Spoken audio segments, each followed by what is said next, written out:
నమస్తే అందరికీ. నేను ఈరోజు ముఖ్యంగా కొన్ని అప్డేట్స్ ఇవ్వాలని ఈ పర్టికులర్ వీడియో చేస్తున్నాను. ఇప్పుడు మనము సీజనల్గా చూస్తే ఎస్పెషల్లీ పత్తి పంట అనేది దాదాపుగా పత్తి ఏరడం జరుగుతున్నది. మరి ఆ పత్తి కట్టెలు అనేది అట్లీస్ట్ 10 మిలియన్ టన్స్ అని అంటారు ఇండియాలో, అంటే పొటెన్షియల్. సో ఇది దాదాపుగా రైతులు చాలామంది దాన్ని పంట వ్యర్థాలుగా దాన్ని తగలబెట్టడం జరుగుతుంటుంది అన్నట్టు. అంటే ఇప్పటి నుంచి మనం మొదలు పెడితే మళ్ళీ మార్చ్, ఏప్రిల్, జూన్ వరకు మళ్ళీ వర్షాలు పడే వరకు ఇది పొలాలలో కుప్పలుగా చేసి ఎక్కడిదక్కడ తగలబెడతారు ఓపెన్గా. అయితే ఈ యొక్క ఓపెన్గా తగలబెడితే మనకు ఏదైతే బెనిఫిట్స్ ఉంటాయో అవి రాకుండా, అంటే పొగ రూపంలో అటు పొల్యూషన్ అనండి, లేదా బూడిద రూపంలో ఎక్కువగా కన్వర్ట్ అవుతుంది. కొంచెం బయోచార్ అనేది ఇండైరెక్ట్గా అవుతుంది. అంటే అక్కడ ఉన్న గాలి కండిషన్స్ సగం సగం కాలి, ఇంకా సగం కట్టెలు కూడా కాలకుండా కూడా కొన్ని ఉండిపోతాయి.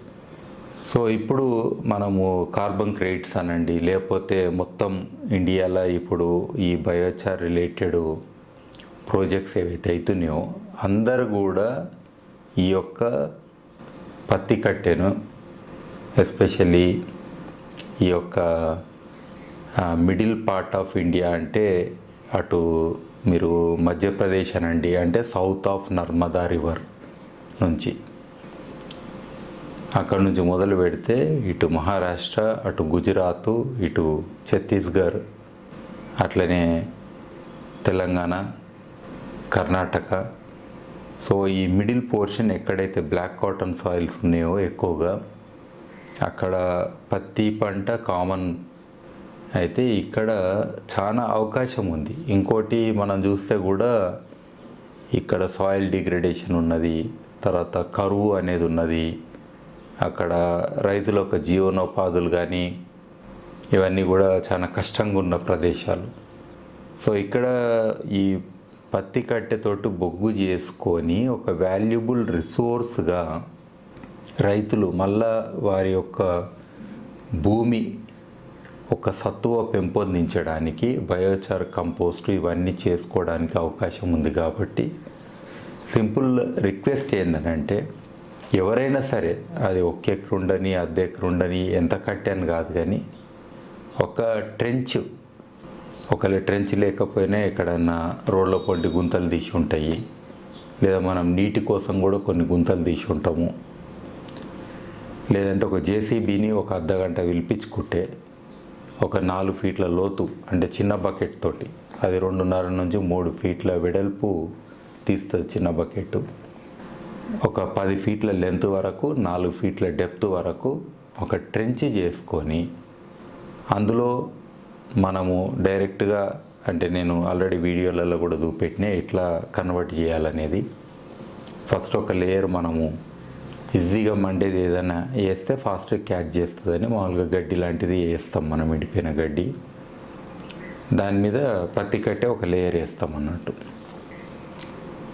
వేసి అది మండుతుంటే మళ్ళీ ఇంకొక లేయరు, ఇంకొక లేయరు, ఇంకొక లేయరు, ఇట్లా మనం దాదాపుగా 1/3 వరకు, దగ్గర మీది వరకు దీన్ని, ఈ లేయర్స్ని తీసుకొచ్చి ఎప్పుడైతే మీదున్న బొగ్గు కూడా తెల్లగా అవుతుంటుందో బూడిద రూపంలో, అప్పుడు కొన్ని నీళ్ళు వస్తే మనకు మొత్తం కూడా బొగ్గు అవుతుంది. అయితే రైతులు ఇమీడియట్గా దాన్ని వాడము అన్నోళ్ళకి కూడా ఇది లాస్ కాదు. అదే గుంతలు అట్లనే పెట్టి కూడా ఎప్పుడు అవసరం ఉంటే అప్పుడు తీసుకొని వాడుకోవచ్చు.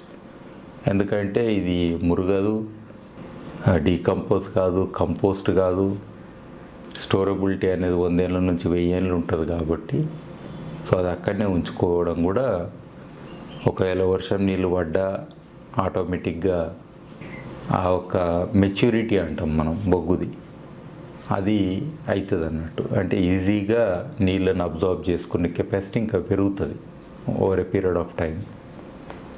సో అట్లా దాన్ని అక్కడ ఉంచుకొని వీలైనప్పుడు మనకు ఈ సేంద్రియ ఎరువులు, అంటే ఫామ్ మేడ్ మెన్యూర్ కానీ, వర్మీ కంపోస్ట్ కానీ, లేదా పోల్ట్రీ లిట్టరు, స్మాల్ రుమినెంట్ అంటే మేకల గొర్రెలది ఎరువు కానీ, సో ఇలాంటివి ఇదే కాదు చెరువు మట్టి కానీ మీకు ఏది అందుబాటులో ఉంటే అవన్నీ కూడా ఇందులో మిక్స్ చేసుకొని 50% బొగ్గు 50% ఇతరత్ర మీరు ఎరువులు చేసుకొని మీ ప్రాంతంలో వాడుకోవచ్చు. అంటే ఇది ఒక ప్రాజెక్ట్ రూపంలో ఎవరన్నా వచ్చి మీకు సపోర్ట్ చేస్తే పర్ఫెక్టు. ఒకవేళ ఎవ్వరు లేకపోయినా కానీ ఒక ఇండివిజువల్ రైతు కూడా ఇట్లా బయోచారి చేసుకొని ఉపయోగించుకోవడం అనేది చేయడం చాలా ముఖ్యమైన అంశము. ఎందుకంటే ఈ సీజన్ పోతే మళ్ళీ మనకు నెక్స్ట్ ఇయర్కి అన్నట్టు ఉంటుంది. ఆల్రెడీ చాలామంది వీడియోలు చూస్తారు కాబట్టి నేర్చుకొని ఉంటారు ఇప్పటికే నేను అనుకుంటున్నా. దాదాపు 360 వీడియోలు నేను పెట్టినా. తర్వాత కొన్ని వందల మందికి ట్రైనింగ్ ఇచ్చిన 10 రాష్ట్రాలల్లో. ఇప్పుడే రీసెంట్గా నేను ఉత్తరప్రదేశ్ బులంద్షహర్ దగ్గర ఆహార్ అనే విలేజ్ దగ్గర కూడా 5 రోజుల ట్రైనింగ్ ఇచ్చి వచ్చిన. సో అన్ని వీడియోస్ కూడా హిందీ, ఇంగ్లీష్, తెలుగులో ఉన్నాయి. మీరు ఆల్రెడీ దీని గురించి చాలా అవగాహన వచ్చిందని అనుకుంటున్నా. మీకు అంతా ఒకవేళ డౌట్ ఉంటే చిన్న సైజు లెవెల్లో మీరు ఫస్ట్ చేసుకోండి. చేసుకున్నాక అది ఓకే అయినాక పెద్ద సైజుది చేసుకోండి. తర్వాత లేదు మాకు ఇంకా హ్యాండ్స్ ఆన్ ఎక్స్పీరియన్స్ ఉండాలి, ఎవరన్నా ఫార్మల్ ట్రైనింగ్ ఇవ్వాలంటే నేను ఆల్రెడీ ఆ ట్రైనింగ్స్ కండక్ట్ చేస్తున్నా. ఇప్పుడు ఈ నెల ఫిబ్రవరి 21, 22, 23 మన అరణ్య అగ్రికల్చర్ ఆల్టర్నేటివ్స్, ఇది మన బిదకన్నే జహీరాబాద్ దగ్గర ఉన్నది. అక్కడ నేను ట్రైనింగ్ ఇస్తున్నా 3 రోజులది. మీరు ఆన్లైన్ రిజిస్టర్ చేసుకొని పార్టిసిపేట్ కూడా చేయొచ్చు. ఇదే కాకుండా ఇప్పుడు కందికట్టె అని అంటాం, పిజన్పి అని అంటాం. సో అది కూడా పనికొస్తుంది మనకు. అట్లనే శనగలది ఉంటుంది పొట్టు, అది కూడా ఇదే ట్రెంచ్లో మీరు వేసుకొని కొంచెం బొగ్గు చేసుకోవచ్చు. అయితే ఇక్కడ ఓన్లీ తేడా ఏంటంటే ఎంత లైట్ మెటీరియల్ వాడితే మనకు అంత బొగ్గు అనేది తక్కువగా వస్తుంది అనేది పాయింట్. రెండోది కార్బన్ కంటెంట్ కూడా తగ్గుకుంటూ వస్తుంది. కాబట్టి మనము ఎక్కువ మటుకు ఈ యొక్క గట్టి కట్టె, పత్తి కట్టె చాలా గట్టిగా ఉంటుంది. చూడవచ్చు మీరు, విరగొట్టినా కానీ అది టఫ్గా ఉంటుంది. సో కాబట్టి అక్కడి నుంచి వచ్చే బొగ్గు డెఫినెట్గా చాలా మంచిది, అది మంచి క్వాలిటీ కూడా అది.